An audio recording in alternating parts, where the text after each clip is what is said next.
Hello and welcome to SongsBrew. I'm Zara. And I'm Julia. And today we're going to talk about something that might feels weirdly personal, even though it really shouldn't be, which is your music taste. Yes, and the title of the post was Your Taste in Music Sucks. Yeah, that was a funny one, I guess. It was a bit clickbaity because what we were actually talking about was, do you have a taste in music, or is it the algorithms telling you what you like? Exactly. So today we're going to unpack the idea that some music is good and some is bad, but the real thing is that you don't have to be judged by what you're listening to. No, you're free to listen to anything you want. But one of the opening lines, and something that I do actually believe, is that taste in music used to mean something, and maybe it doesn't necessarily mean very much now. Yeah, I fully agree. And also, I think we all done something like this, that we judged people by their music taste, their playlist. So I think it's kind of funny, because no one actually thinks they have had bad taste in music, I guess. No, not at all. I think everybody's like, my taste in music is so good that anybody who listens to the playlists I make are going to be happy with them. Yeah, like we all walk around like we're low-key running a record store in the USA, making the perfect playlist for every situation. And we pride ourselves on our picks, I think. But the moment someone else mentions that they have or love a genre we don't vibe with, we just raise an eyebrow or just give this bombastic side eye, like, seriously, you're listening to that? Something like that, yeah. Yes. I think so. One of the points that we made before is that your taste in music usually came from a lot of time spent in record shops in like the UK, like HMV, little indie record shops. You'd go through all the bits and pieces. You'd be picking the perfect thing for your collection because it cost a lot of money at that time. Or if you were really lucky, you'd have friends of friends who'd burn CDs and give you those kinds of things. And you'd have stuff from LimeWire and all that kind of stuff, and that's what your taste was built on. This kind of construct of music pulled from all different places. But now, bit different. Yeah, I agree. And I also think it's a little bit personal, not even a little bit, very personal, I think. Oh yeah, I think so. Yeah, so we listen and we don't judge here. Exactly, because I have some absolute clangers, not bangers, in a couple of my playlists, but I Same. love them, and it's a hill that I would be happy to die on. Um, Yes. At the minute, and for the last, I don't know, year or however long TikTok's been around, it has been the guiding light for people's tastes for a long time. Yeah, I fully agree. Like, sometimes it's just like you have all the TikTok with this one specific song. Yes. It becomes your favorite one.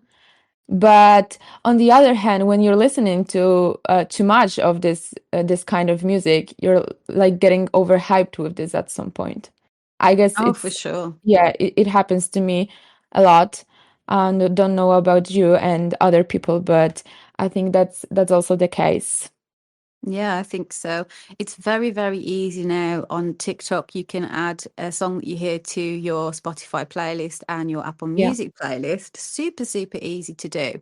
And then one of the points that you're making is most people's playlists now are a mix of what we're seeing on a viral TikTok stuff. And then you give the signal to your streaming service that this is the music you like. So the next time you go to listen to one of their daily mixes or whatever they give you, you'll find similar hits, which means you get trapped in this kind of, Loop. yeah, it sucks you in, and that becomes what you're listening to. And it's tricky because you didn't really find it yourself. No, it's like you're kind of forced to find this kind of music, which Yes. at some point also shapes your personality. So I think it's really difficult to define what your music taste is nowadays. Yes, I do agree. I think it can be, but I think there's a flip side to it. There is a positive impact people who were really stuck in one genre or a subgenre or whatever, they would also now be exposed to a much wider range than perhaps they would have found in their friend group, in their family group, and what they would listen to before. So there is a bit of a benefit to it, but Yeah, of course. I agree. yeah, I don't sort of subscribe to the idea that like what we think our taste is now is necessarily what it would have been if we didn't have music streaming. Yeah, that's true. But let's get back to the times when music streaming services weren't that popular. We had the radio, we still do. But yeah, it's giving me a vibe of a little bit of streaming service as well, because on the radio you were pushed with the music that someone wants you to listen. Yes, absolutely. Yeah, so that's like it's been going on for a long time now, I think. Now Yeah. it's just developed and it has evolved over time. Yeah, for sure. I think what we would consider music taste has massively evolved to the point that we are now at.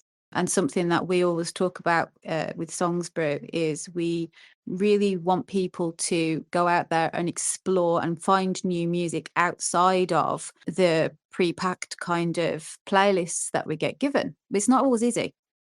Yeah, it's not, but I find algorithms here a little bit beneficial because you might get recommended with music that would be like a hidden gem or a real diamond that you would love, and it becomes your favorite new artist, let's say. So that's not fully wrong and bad with all the streaming services algorithms. It has like both sides of the medal, you know. Yes, yes. We actually put a poll out with this post. Again, if you want to read it, it's called Your Taste in Music Sucks, and you can find it on songsbrew.com.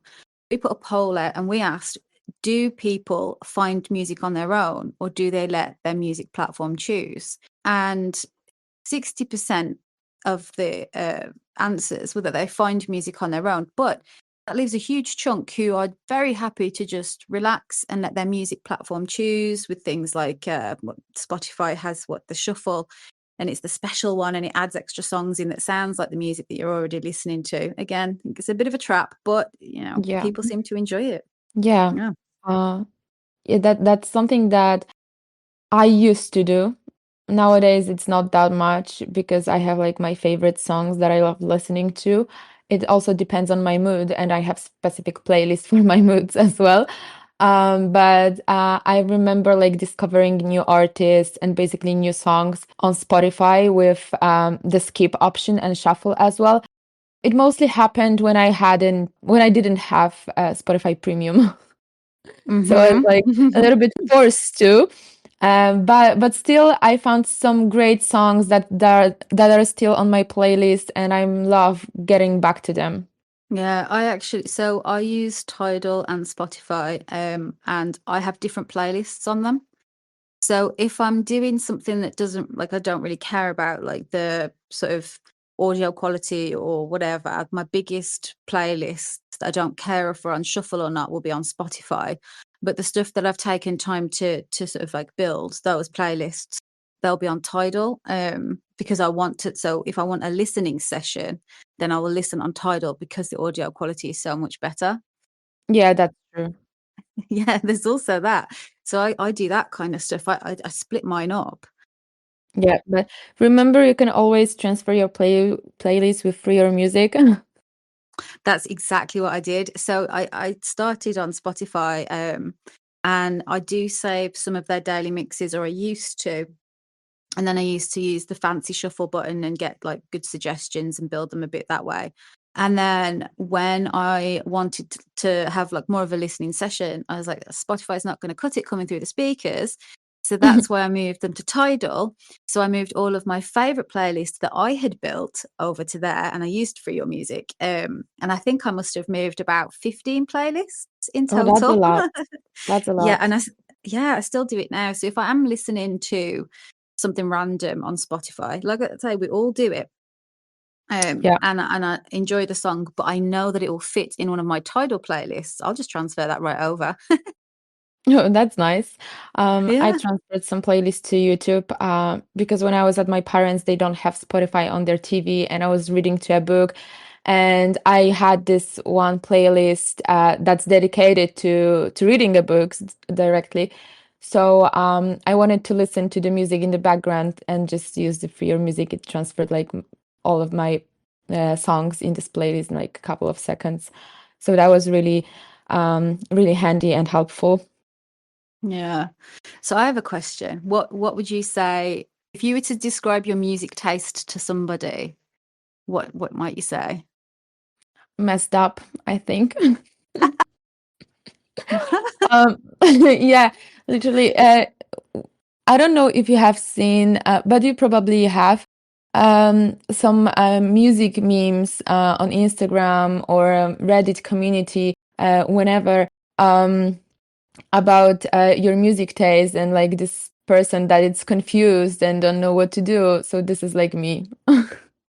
Yes, and it's going back and forth between like 100 different genres in one Yeah, playlist. totally. Mine get yeah, mine gets confused a little bit like that as well. I think I would describe mine as a little bit lazy and probably nostalgic. So a lot of Okay. my taste, yes, I think maybe a lot of people can relate to this one. So a lot of what I listen to in the mainstay of the day would be music that I heard. My dad used to listen, like he listens to music like no one's business. He helped me build a really nice audio setup and stuff like that. Oh, So that's so cute. yeah, so what he used to listen to when we were going on like road trips and stuff like that is probably one of my most played playlists. And from that, I found music that sounded the same through the decades following. Because as I've mentioned before, I'm an old lady now. So Oh, you're not.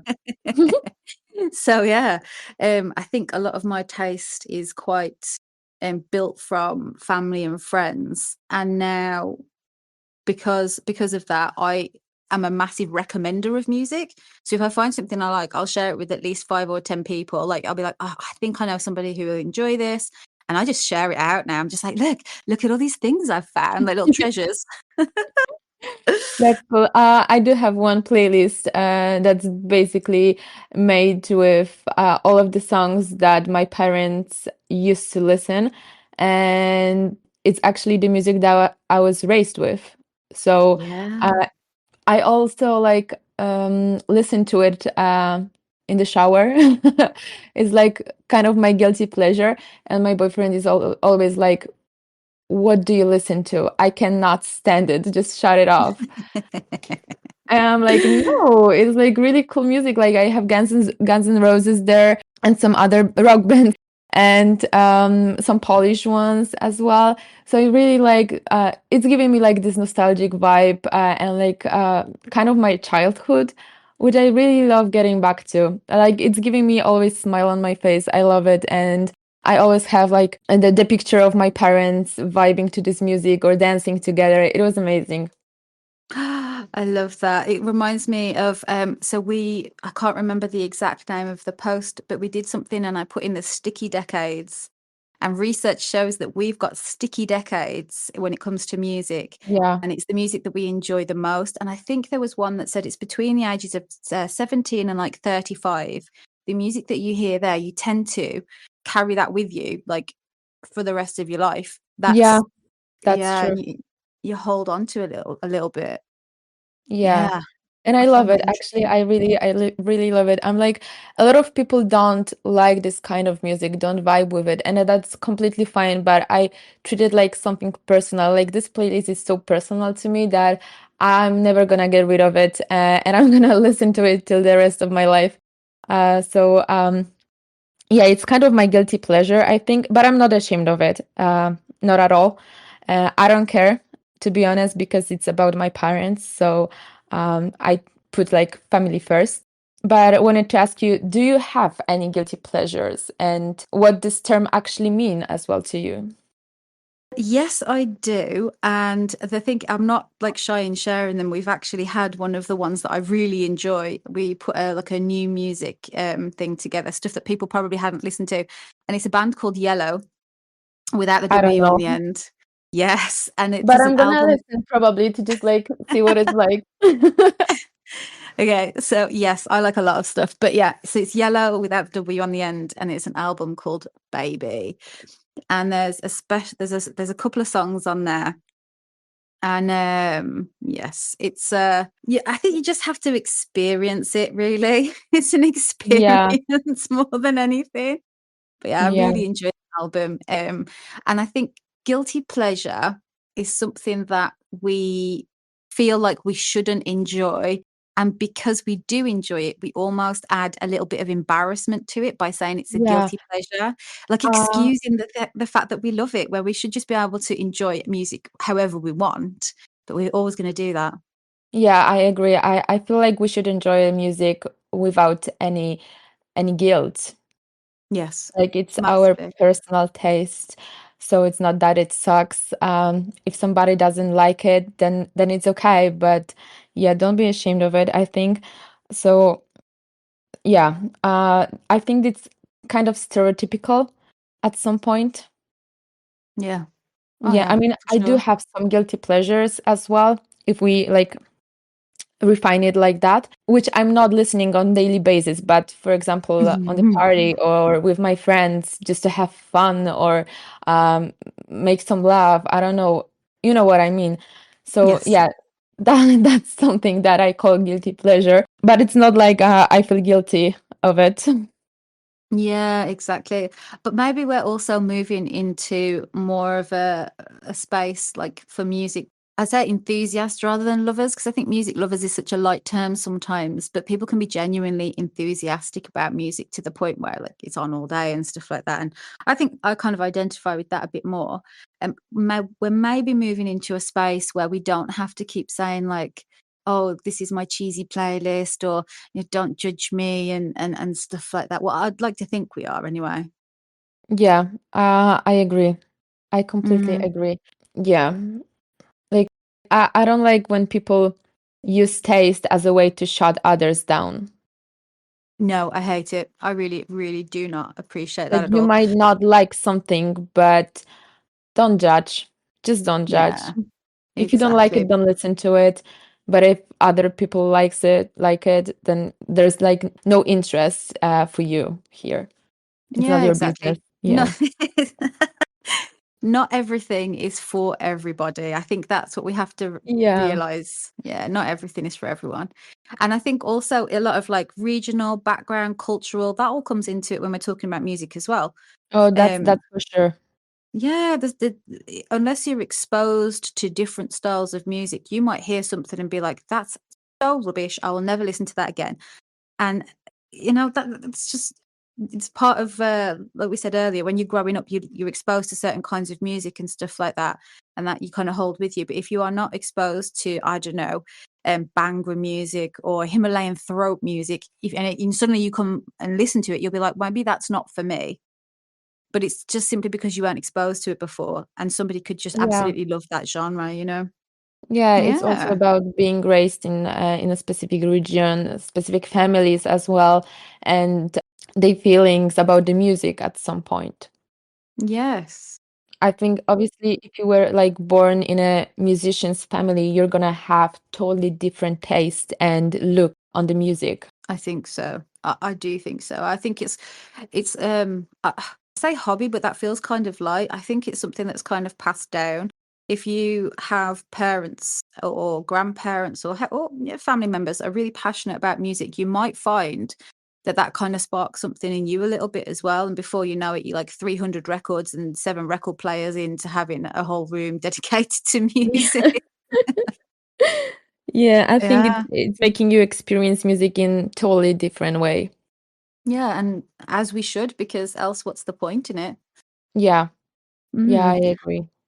So one of the things that we speak about in the Your Taste in Music Sucks post, again, songsbrew.com, go on there. There's plenty of stuff if you don't want to read that one. We talk about how to define your taste, but we use it loosely and explore new kinds of music and that kind of thing. And one of the things that we mention is working the problem backwards and actually starting with music that you do not like. Yeah. Like Mhm. sometimes it's about not thinking but feeling as well. Exactly. Sometimes the most powerful thing we can have is knowing what we don't like and what doesn't suit us. And from there, we can narrow down the stuff that we really, really enjoy. And I think we forget now because music is given to us in these really easy to listen to playlists. Yeah. Music discovery, it takes effort now. It takes effort to discover new music. You have to actively work at it. Yeah. That Mhm. that's something that is always on my mind. And like there are few platforms that actually can help you doing that, I think. Yes, I think one of my favorite, and I don't use Pandora because I'm not in the US, but it has a hear less option, and I love that. I love the fact that you can just tap a hear less Yeah. and you'll get less of that thing. And I wish Spotify has something like that. Ugh, me too. I'm a block person. I will block artists that I don't want to hear. I think I spoke about this before. I've got Taylor Swift blocked, and I've got Sabrina Carpenter blocked because for some reason ended up on one of my daily playlists, even though I do not listen to her. And I will actively just block people that I don't want to listen to because I know I'm not going to enjoy it. Just because it's catchy doesn't mean I'm having fun. Yeah, but that's actually a nice solution to this problem. Like, Mm-hmm. you're getting rid of artists that you don't want to listen, the kind of music that is not for your mood and vibe. So unless there's like better skip option or play less of this artist, I think block is the best solution here. I love a block. Another thing that I love to do, and I mentioned this also in there, is I like to find similar artists. So there's a couple of so Tidal is great for this, as is Cobuzz, and I'm not really sure about Spotify to be honest with the writing credits. But if you really, really like an artist and you type it into Tidal, you'll be able to go through their writing credits, and then from their writing credits, you can find other artists that have sung the song written by that artist. One of the examples that we use is Ed Sheeran, who we know very pop, very ballad, very, Yeah. very, you know, he wrote "Hush Little Baby" by Wretch 32. Wretch 32 is more like R&B, well, not even R&B, rap and that kind of stuff. Very nice. He wrote "Yes or No" by Young Cook, I think is how you say his name, and a million I think fans so. BTS will hate me after that one. And "River" by Eminem. So these are so diverse in terms of genre, and yet they were all written by a man of pop.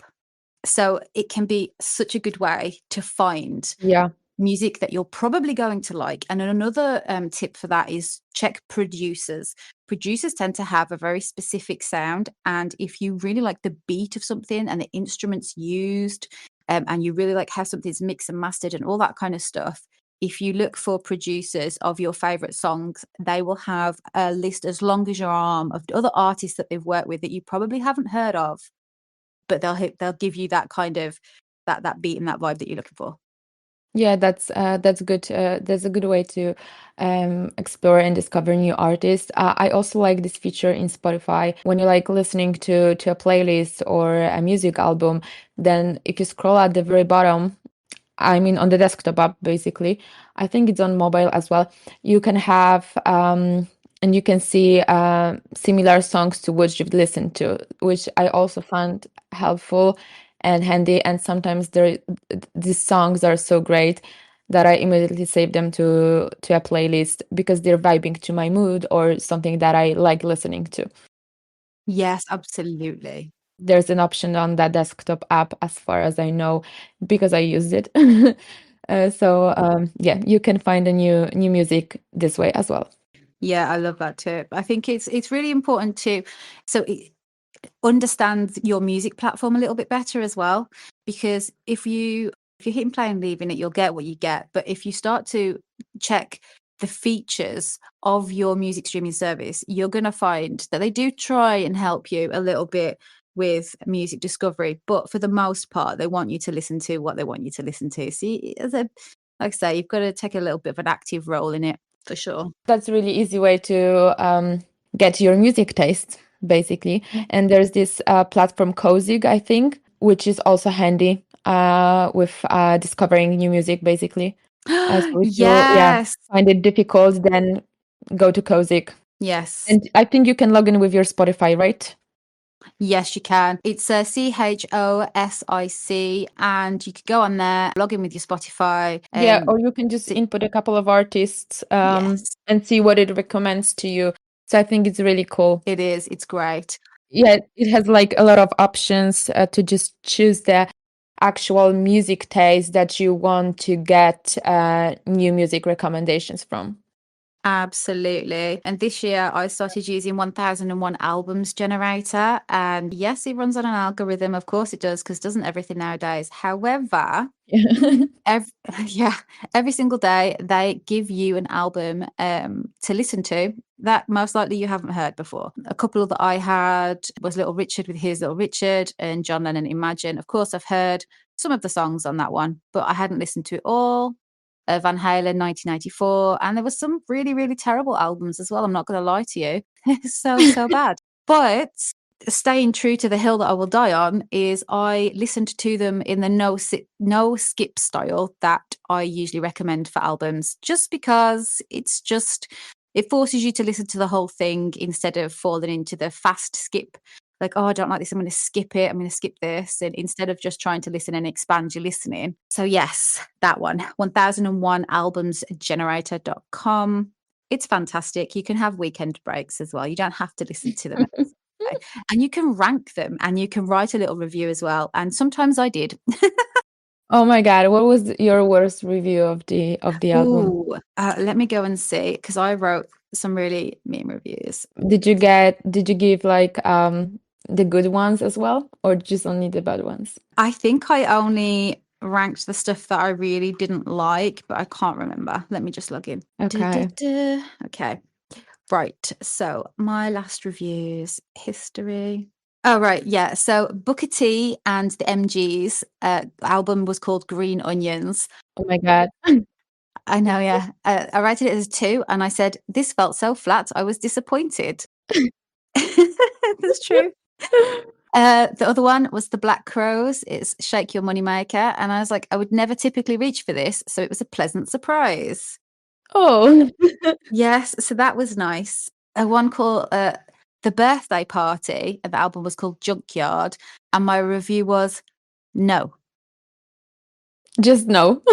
Just no. Absolutely not. I got Kiss. It is more than 1,000 words, to be honest. Just Yeah. no. Just no. Kiss, the Destroyer album, I just wrote, I hate Kiss. And that's true. I don't like them. So So that's why the bad review.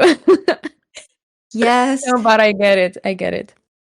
Just not your kind of music. really wasn't. I think the worst review I wrote was one for King Crimson.